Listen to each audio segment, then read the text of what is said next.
Selamat datang di pembahasan mendalam kita. Hari ini kita akan membedah sesuatu yang kelihatannya teknis banget, tapi dampaknya ini bisa mengubah cara negara kita dijalankan.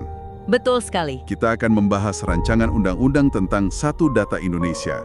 Sumber kita langsung dari dokumen RUU-nya, jadi kita benar-benar masuk ke jantung perakurannya. Langsung ke ruang mesinnya ya? Betul. Misi kita simpel. Kita mau paham apa itu Satu Data Indonesia, kenapa ini penting, dan gimana mekanismenya dirancang. Karena ini bukan cuma soal data, tapi soal masa depan pengambilan keputusan di negeri ini. Tepat. Coba deh bayangkan gini, pemerintah itu kayak seorang koki raksasa. Oke. Dia mau masak buat 270 juta orang.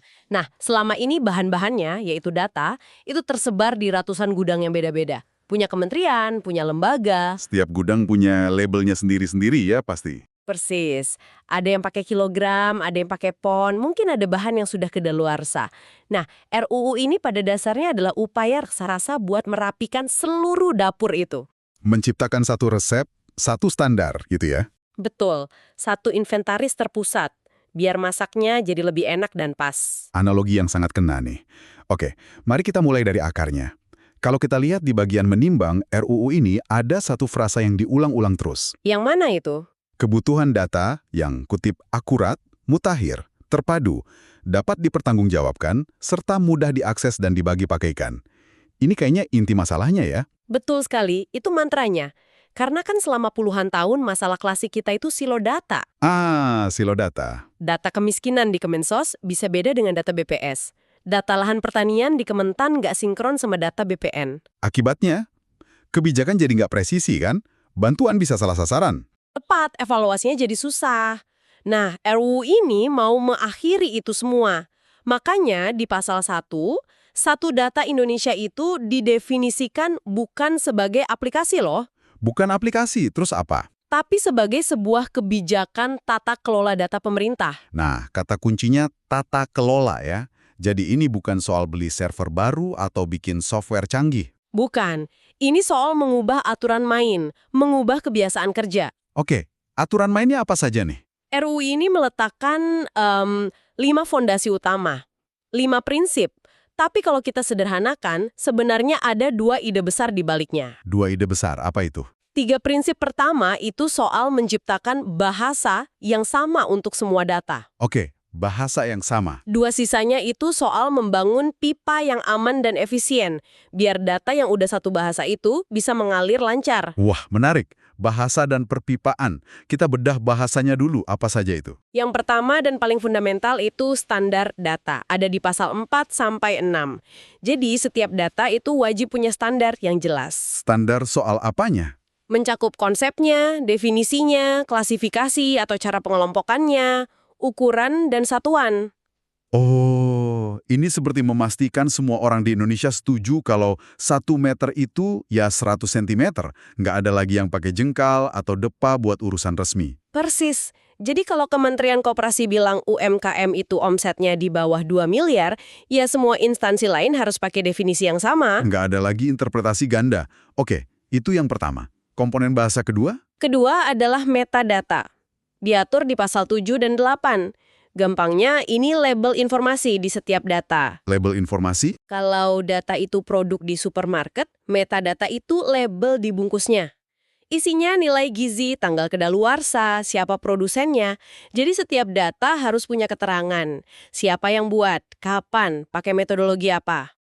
Oke, jadi nggak akan ada lagi nih pejabat presentasi pakai file Excel namanya data final oke revisi banget 2.xlxs. Haha, betul. Tanpa penjelasan itu data apa, dari mana. Setiap data jadi punya KTP yang jelas gitu ya? Tepat sekali. Nah, komponen bahasa yang ketiga itu kode referensi dan data induk. Ini ada di pasal 10. Ini apa lagi? Ini adalah kamus atau master data yang dipakai bersama. Contoh paling gampang, kode provinsi dan kabupaten. Kedepan hanya akan ada 1 kode referensi resmi yang wajib dipakai semua. 1 kode untuk Aceh, 1 untuk Papua. Nggak ada versi lain. Oke, jadi 3 pilar ini, standar data, metadata, dan kode referensi, ini benar-benar membangun semacam bahasa persatuan untuk data pemerintah. Betul, itu bahasanya. Lalu perpipaannya gimana? Nah, pipa pertama namanya interoperabilitas data, ada di pasal 9. Ini soal kemampuan sistem yang beda-beda di tiap kementerian untuk bisa saling ngobrol. Saling bertukar data secara otomatis. Tepat. Syaratnya, data harus disimpan dalam format terbuka yang bisa dibaca mesin. Jadi sistem di Bappenas bisa langsung tarik data dari Kemenkeu tanpa perlu kirim-kirim email. Wah, ini bisa memotong banyak sekali birokrasi dan pekerjaan manual ya. Efisiensi luar biasa. Oke, pipa kedua, dan ini pasti penting banget buat publik soal keamanannya. Tentu, pipa kedua ini sekaligus gerbang pengamannya. Prinsip keamanan data di pasal 11. Nah, ini krusial. RUU ini menegaskan dua hal penting. Pertama, data yang ditampilkan di portal publik nanti sifatnya agregat. Agregat itu maksudnya data kumpulan ya, bukan data perorangan. Betul, jadi yang muncul itu jumlah penduduk miskin di kecamatan X, bukan nama dan alamat si A yang miskin. Oke, jadi privasi individu dilindungi. Data pribadi nggak akan diobral. Benar, dan poin kedua, data pribadi itu hanya bisa diakses antar instansi kalau ada persetujuan tertulis dari pemilik data, atau diatur oleh UU.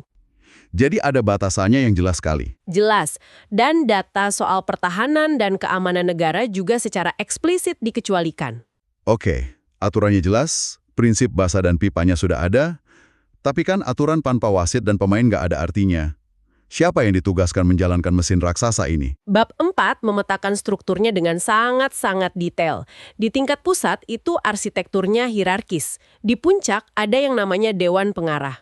Dewan Pengarah. Siapa isinya? Menurut pasal 14, ini diketuai langsung oleh Wakil Presiden. Wow.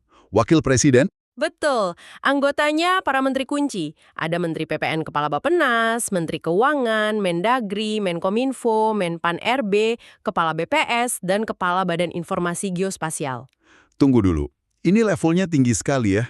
Diketuai Wapres, isinya menteri-menteri raksasa. Tapi bukankah ini juga yang sering jadi kekhawatiran? Kekhawatiran soal apa? Dengan begitu banyak kementerian besar yang punya kepentingan masing-masing, apa dewan ini tidak berisiko terjebak dalam, koordinasi tanpa akhir, dan malah mempertahankan ego sektoral, masalah yang justru mau dipecahkan RUU ini? Itu adalah risiko yang sangat valid, dan sering terjadi kan di birokrasi kita? Nah, itu dia. Tapi, logikanya menempatkan Wapres sebagai ketua, itu untuk memberikan bobot politik yang sangat kuat.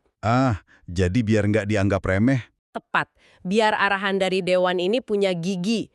Ini sinjal bahwa satu data itu bukan proyek teknis biasa, tapi agenda prioritas nasional. Keberhasilannya tentu akan bergantung pada kepemimpinan Wapres untuk memaksa para menteri berkolaborasi. Jadi ini pertaruhan tingkat tinggi ya? Oke, di bawah Dewan Pengarah, siapa lagi pemainnya? Ada 3 peran kunci. Pertama, pembina data, disebut di pasal 17. Mereka ini para pakarnya. Pakar data? Iya, BPS untuk data statistik, Badan Informasi Geospasial atau BIG untuk data spasial, dan Kemenkeuangan untuk data keuangan negara. Merekalah yang menetapkan standar teknis. Semacam Dewan Standarisasi Nasional untuk data ya? Oke, peran kedua. Peran kedua, wali data. Ada di pasal 19. Setiap kementerian, lembaga, dan Pemda wajib menunjuk satu unit sebagai wali data. Wali data? Apa tugasnya? Mereka ini wali amanat atau kustodian data di instansinya. Tugasnya ngumpulin, periksa kualitas, mengelola, dan jadi gerbang tunggal penyebaran data dari instansinya. Oh, jadi wali data ini kayak kepala perpustakaan di setiap instansi. Analogi yang sangat pas. Dia yang memastikan semua buku data di raknya itu terawat, labelnya benar, dan gampang ditemukan. Persis, dan yang menulis bukunya adalah peran ketiga, produsen data. Produsen data? Ini adalah unit-unit kerja yang sehari-hari menghasilkan data mentahnya. Misalnya direktorat yang melakukan survei atau pusat data. Oke, jadi strukturnya berlapis. Dari Dewan Pengarah, pembina data, wali data, sampai produsen data. Ini dipusatkan, di daerah gimana? Struktur yang sama persis direplikasi di tingkat provinsi dan kabupaten kota. Jadi ada wali data daerah, produsen data daerah, dan seterusnya. Alur kerjanya dijelaskan dalam 4 babak utama di bab V. Babak pertama itu perencanaan data. Perencanaan. Di sini, semua instansi duduk bareng di sebuah forum untuk merencanakan data apa saja yang mau dikumpulkan tahun depan. Tujuannya jelas, menghindari tumpang tindih. Jangan sampai 3 kementerian survei hal yang sama di desa yang sama ya. Betul sekali, boros anggaran dan tenaga. Di tahap ini saya lihat ada konsep kunci, namanya data prioritas, di pasal 42. Maksudnya apa itu? Betul. Data prioritas itu adalah data-data yang disepakati bersama sebagai yang paling krusial. Paling penting ya. Iya, biasanya karena terkait langsung dengan target pembangunan nasional, penurunan stunting misalnya, atau pengentasan kemiskinan, target SDGs. Ini semacam filter, biar energinya fokus ke data yang paling berdampak. Oke, masuk akal. Setelah direncanakan, babak selanjutnya pengumpulan ya? Benar, babak kedua pengumpulan data. Para produsen data turun ke lapangan atau menjalankan sistemnya untuk menghasilkan data sesuai standar. Lalu? Setelah data terkumpul, masuk babak ketiga yang sangat krusial, pemeriksaan data. Nah, disinilah peran wali data sebagai editor tadi bekerja ya? Tepat sekali. Data mentah dari produsen diperiksa oleh wali data di instansinya. Standarnya sesuai nggak? Metadatanya lengkap, formatnya benar. Kalau ada yang kurang? Dikembalikan untuk diperbaiki. Ini lapisan quality control pertama. Nah, khusus untuk data prioritas, ada lapisan pemeriksaan kedua oleh pembina data. Oh, oleh BPS atau BIG gitu. Betul, untuk memastikan kualitasnya benar-benar prima. Jadi ini kayak di media massa ya? Tulisan dari reporter, produsen data, diperiksa editor, wali data. Benar. Tapi kalau untuk berita utama, data prioritas harus diperiksa lagi oleh pemimpin redaksi, pembina data, sebelum naik cetak. Hahaha, persis seperti itu. Lalu babak terakhir, babak keempat, adalah penyebarluasan data. Ini tahap publikasinya ya? Betul. Setelah lolos semua saringan, wali data wajib mempublikasikan data itu melalui satu gerbang utama, portal Satu Data Indonesia. Nah, ada satu pasal di sini yang menurut saya itu game changer. Pasal 53. Pasal 53 ya? Di situ dibilang, akses dan bagi pakai data antar instansi pemerintah lewat portal ini tidak dipungut biaya dan tidak memerlukan perjanjian kerjasama atau MOU. Hahaha, Anda menangkap poin paling revolusionernya. Ini kan seperti mengambil gunting raksasa dan memotong semua pita merah birokrasi kan? Betul. Bagi yang belum pernah merasakan ya, minta data dari kementerian sebelah itu prosesnya bisa berbulan-bulan. Surat resmi, rapat, draft MOU bolak-balik. Sangat lambat dan melelahkan. Pasal ini seolah bilang sudah lupakan semua itu. Selama untuk kepentingan negara, ambil saja datanya dari portal. Ini bukan cuma efisiensi, ini perubahan budaya kerja yang fundamental. Jadi, kalau kita rangkum nih, apa arti semua ini bagi Anda yang mendengarkan?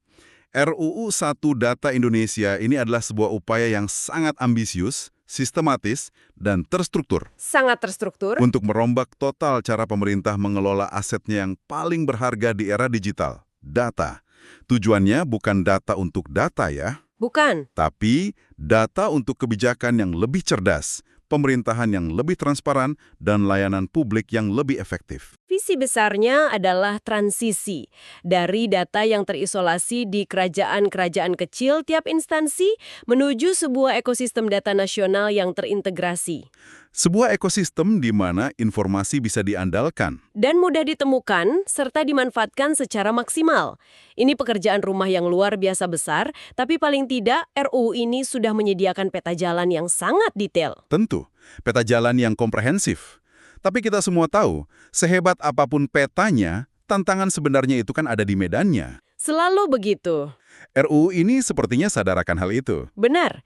Di bab 8 secara khusus dibahas soal pentingnya SDM yang kompeten. Dan yang lebih menarik lagi, di pasal 45 disinggung adanya mekanisme insentif dan disinsentif. Insentif dan disinsentif. Maksudnya, Artinya, instansi yang rajin dan berhasil menerapkan satu data akan diberi penghargaan. Sebaliknya, yang abai bisa jadi akan dapat semacam hukuman. Mungkin pemotongan anggaran atau penilaian kinerja yang buruk. ini membawa kita ke sebuah pemikiran penutup untuk Anda renungkan. RUU ini membangun sebuah mesin birokrasi yang canggih di atas kertas. Lengkap dengan Dewan Pengarah tingkat tinggi, aturan main yang ketat, dan bahkan sistem insentif. Sebuah mesin yang ideal. Tapi, mesin ini akan dijalankan di dalam sebuah pabrik lama yang penuh dengan kebiasaan, budaya, dan ego sektoral yang sudah mengakar puluhan tahun. Pertanyaan besarnya adalah mana yang akan menang? Apakah kerangka hukum yang baru dan canggih ini mampu mengubah perilaku lama? Ataukah inersia birokrasi yang kuat akan menemukan cara untuk memperlambat atau bahkan menggagalkan mesin baru ini dari dalam. Jadi tantangan terbesarnya mungkin bukan lagi pada teknologi, tapi pada pertarungan antara aturan baru dan budaya lama. Sebuah pertanyaan yang jawabannya akan kita lihat dalam beberapa tahun ke depan. Terima kasih telah menyimak pembahasan mendalam kita.